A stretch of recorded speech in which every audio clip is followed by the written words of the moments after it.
Hi, everyone. Welcome to Chatting the Pictures. My name is Cara Finnegan. I'm a writer, teacher, and historian of photography. And I'm Michael Shaw, the publisher of Reading the Pictures. All right, Michael, we're back for another week of visual news. What do we have coming up here? Last week we were joking that, like I was saying, that things had slowed down and that the images were That's right, yeah. a little flat. And so today our theme is going to be keep calm and chat the pictures. How about that? Okay, everybody, you just hang with us, and why don't we get rolling here? Yeah. As folks know, we do 3 segments each week in Chatting the Pictures, and the first segment we call the news. And in this segment, we ask a pretty straightforward but hopefully interesting question, which is, how do news photos tell a story? Wow. How do news pictures tell a story? Or how do they subvert a story, maybe is what we should be saying. The photograph actually has a title and a caption in the Getty website. So it's taken by John Moore, who's been shooting in Central America and on the border for years. The title is Migrant Caravan Crosses into Mexico. The caption reads, taken in Ciudad Hidalgo in Mexico, a migrant caravan, which has grown into the thousands, walks into the interior of Mexico after crossing the Guatemalan border on October 21st, 2018, near Ciudad Hidalgo. The caravan of Central Americans plans to eventually reach the United States. And then the last sentence reads, U.S. President Donald Trump has threatened to cancel the recent trade deal with Mexico and withhold aid to Central American countries if the caravan isn't stopped before reaching the U.S. And I will jump off now and we'll let you do your thing. Yeah. Hold my fire. Yeah, so the caption is really interesting, right? Because the caption is itself taking a stance, which news photos often can do using captions, obviously, as well as their visual features. So in terms of this image, first of all, I really want to encourage people to look at all of the work that John Moore's been doing in the last several weeks on this issue. Sure. It's really important. And so a couple of the things, questions I'm going to raise or ask us to think about with this image should really be understood in the context of all of the work I think that he's doing. You know, in a story like this, I mean, Michael, we've talked on the Reading the Pictures salons about images of migration before we did a salon on migration in Europe a few years ago. And one of the things that I always think about with these kinds of images is, how do you picture movement, and how is this particular news photo picturing an event that involves the movement of thousands of people? And one way to do that is through the choice of aerial imagery. And this image by Moore uses aerial imagery really well. It gives you a sense of the scope.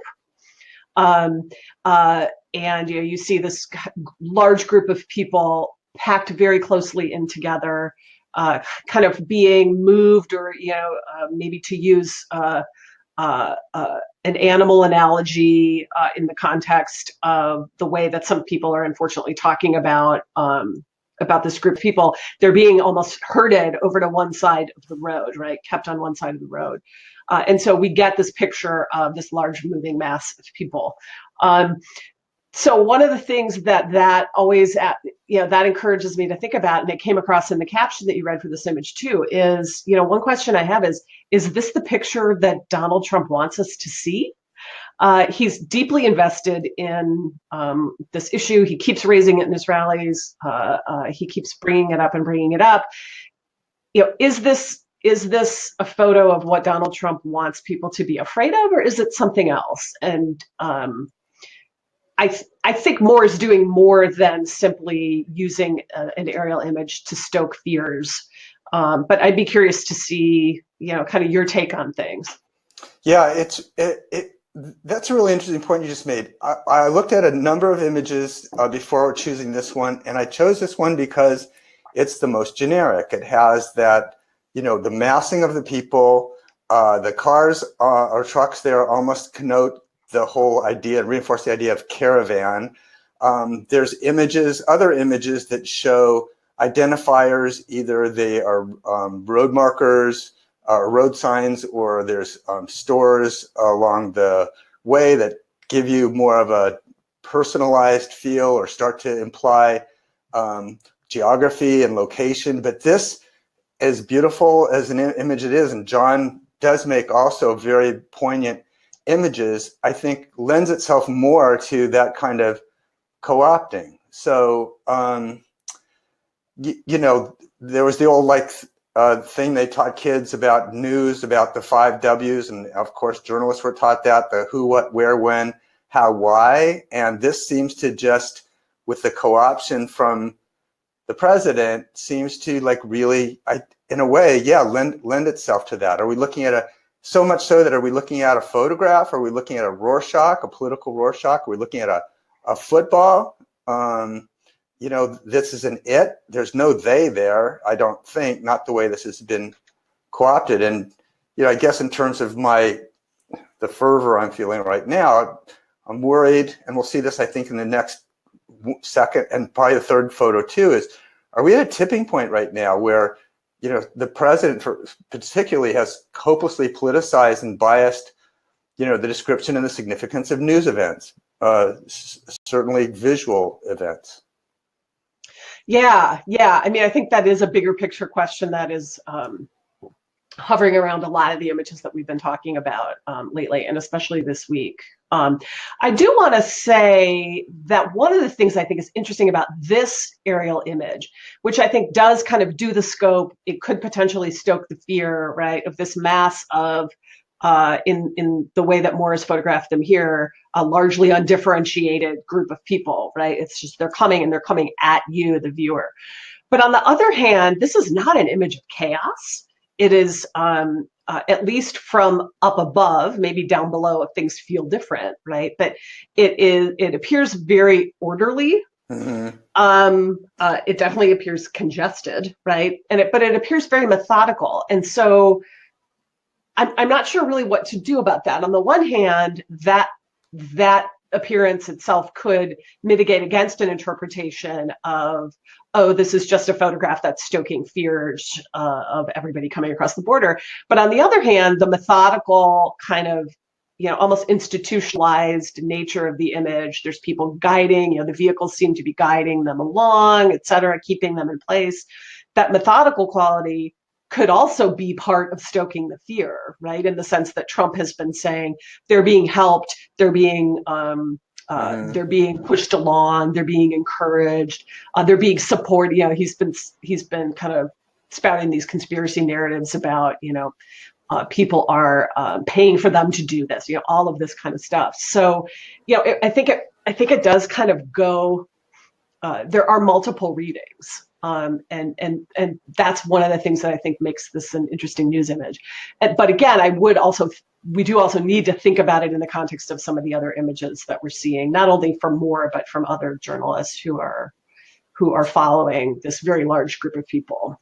The orderliness that you're talking about, also, once you kind of remove some of the stigma of just like teeming hordes that are like, you know, aiming for like the American southern border, is really a good one, because, you know, if you actually read about what's going on, the Mexican government, somewhat because of the pressure from Trump, has not made it easy at all on the migrants, and they've made sure that people do not give any rides, and they're not giving out a morsel of food. You see that, like Mexican citizens are. So the orderliness, and I think it has been pretty orderly all the way, you know, along, at least, you know, this point up through like kind of southern Mexico, you know, it is notable.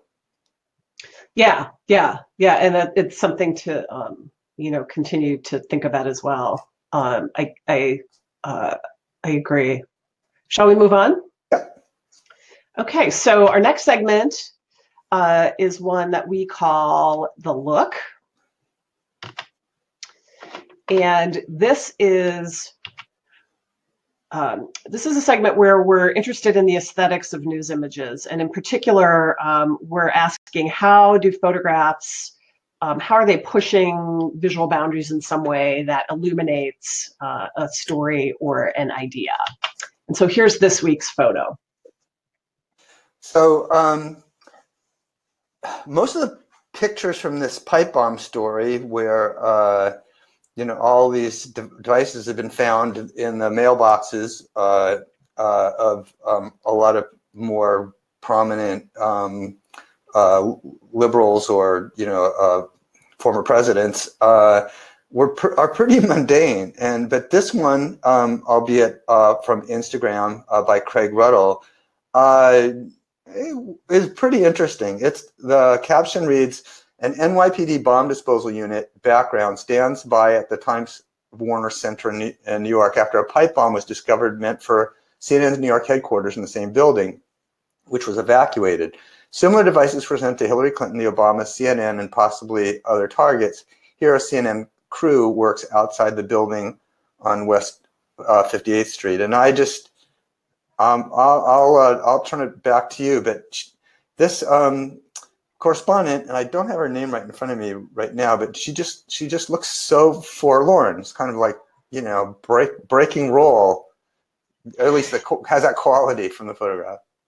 Yeah, I mean, you definitely get the sense that this is not someone who is on camera at the moment. And yeah, and the composition of this Ruddle's photo is really interesting to me because you've got obviously our eye is drawn to her. We kind of look over the guy in the foreground of the photo. We look over his shoulder, and that plus the kind of opposite line of the triangle of the CNN camera pointing down at the correspondent invites us to pay attention to her. So she's in this kind of circle that we notice. And the first thing I thought when I saw this photo is they're the news, and again to I guess bring Trump back into the narrative, because he has in fact inserted himself into the narrative about the pipe bombs, and he seems to be going back and forth the extent to which he wants to speak about unity, for example, and against these kind of attempts at political violence.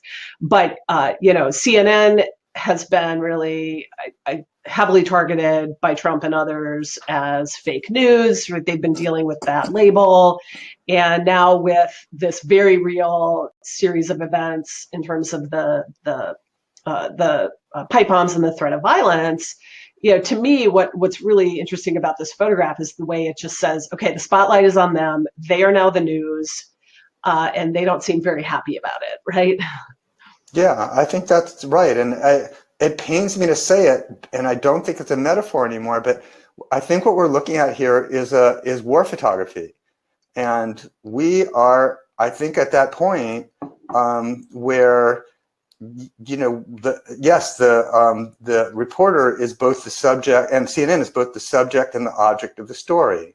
And the reporter is caught between the reporting function and the first responders. And so, the fact that, and then that expression really speaks to how sad that is really for our democracy, and also how untenable CNN and the reporters' situations are because they are caught this way. And this is also like the perfect visual manifestation of gaslighting, where you put someone in the middle, and then that's a form of torture, and that's what you're looking at here.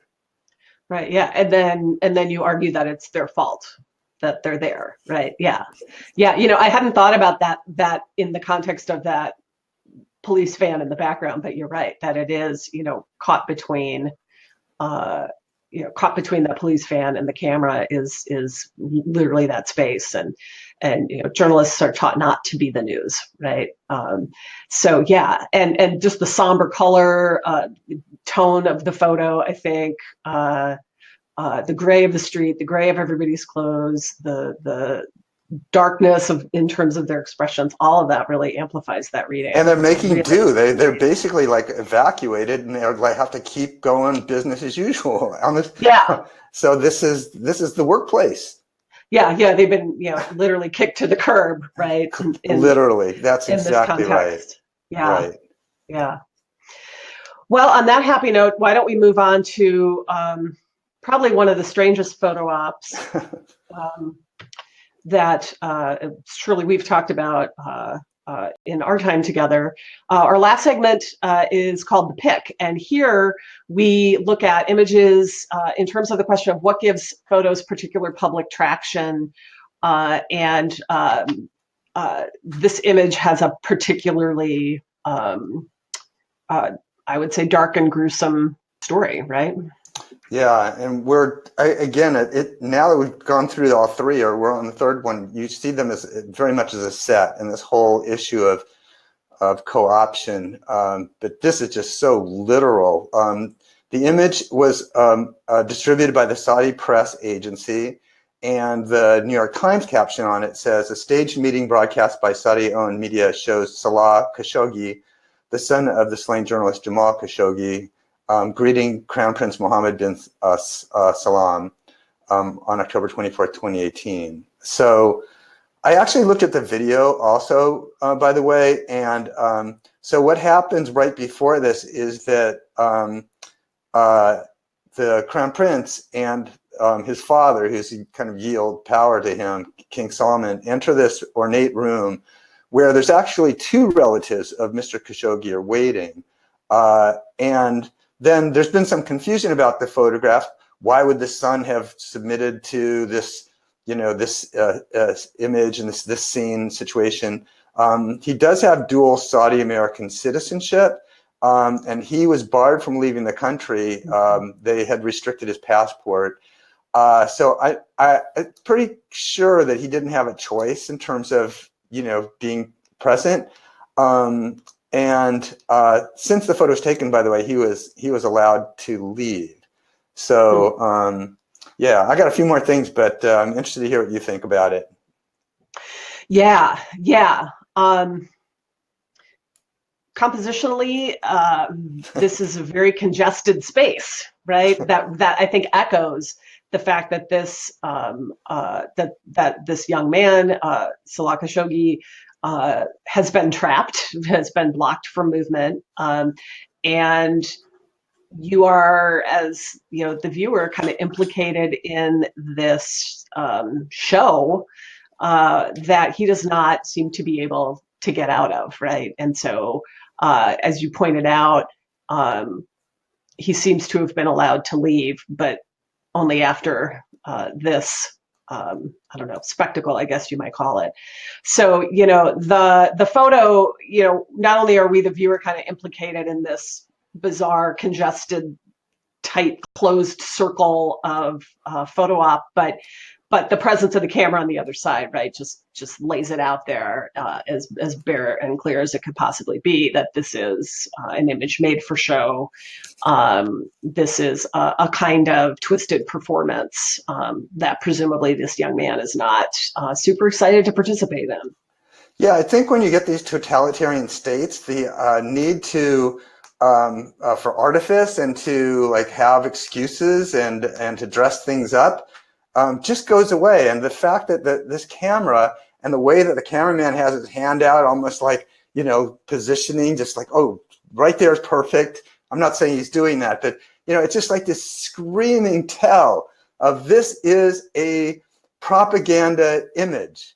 And then one other thing that's kind of curious is that when you watch the video, the way that the king and then the crown prince basically grip hands with Jamal is very warm, actually. There's a handshake and then one of these overhand grips that would really be like something you'd see at a close family gathering.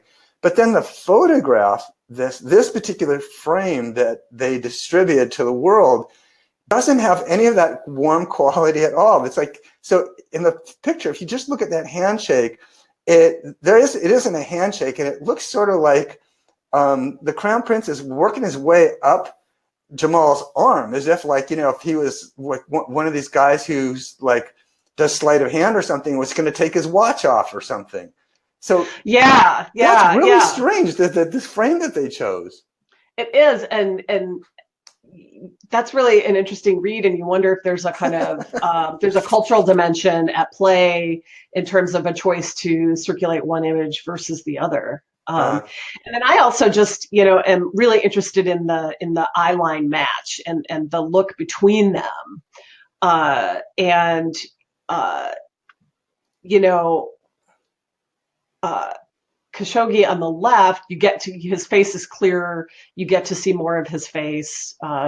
His his gaze is not warm. I don't know how to characterize it. To characterize it as resigned, frightened, a gaze of resolve. I'm not sure exactly what adjectives I would use to describe it, but it's very different. And then, the gaze coming from the Crown Prince on the right seems a little more kind of hesitant. Like, I'm not exactly sure how this is going, or is this going over? It's a very curious, just kind of visual exchange happening there too. And as you said, with the handshake, Khashoggi's kind of more in the official Saudi space, if you will, physically in the photo, but you sort of, you still see very clearly in the setup of the photo where the power lies. Yeah, I agree. I mean, it's very stagey, and the kid looked, when you see the video too, he looked very nervous. So that's a very vigilant look that we're seeing right there. Yeah, and you have to imagine utterly traumatized and traumatizing, utterly. Right? And re-traumatizing as well. I mean, so there's also, I mean, in some ways, this is also an image of real violence, that we are all being, invited to share in, which again makes it as a photo op pretty intense, right? Yep. As we wrap up, I just wanted to mention, apropos of the first image, that we also have a salon coming up, a full-length salon on December 6th, where we're looking at the representation of the border wall and also the migrant crisis. And we're doing that in partnership with the Magnum Foundation, and then underwritten by funding from the Eugene Smith Memorial Fund. So we will have more information on that on our website. And then people can continue to follow us on Instagram and certainly on Twitter, where we've been almost prolific. So. Very, very busy. Yeah, and I really want to emphasize that that salon is going to be, that border salon is going to be really fantastic. So in addition to getting our smaller digestible pieces, people should definitely look for that really substantive discussion. Yeah, we've got some really great visual scholars and some wonderful photographers who have been shooting the story. So there'll be more information on it. Yeah, so people should stay tuned for that. And look for everyone on Twitter and Instagram and what else? That's, I think, about it, right? Yep, our website. All right, readingthepictures.org. So thanks for joining us, and we will see you next time. Thank you.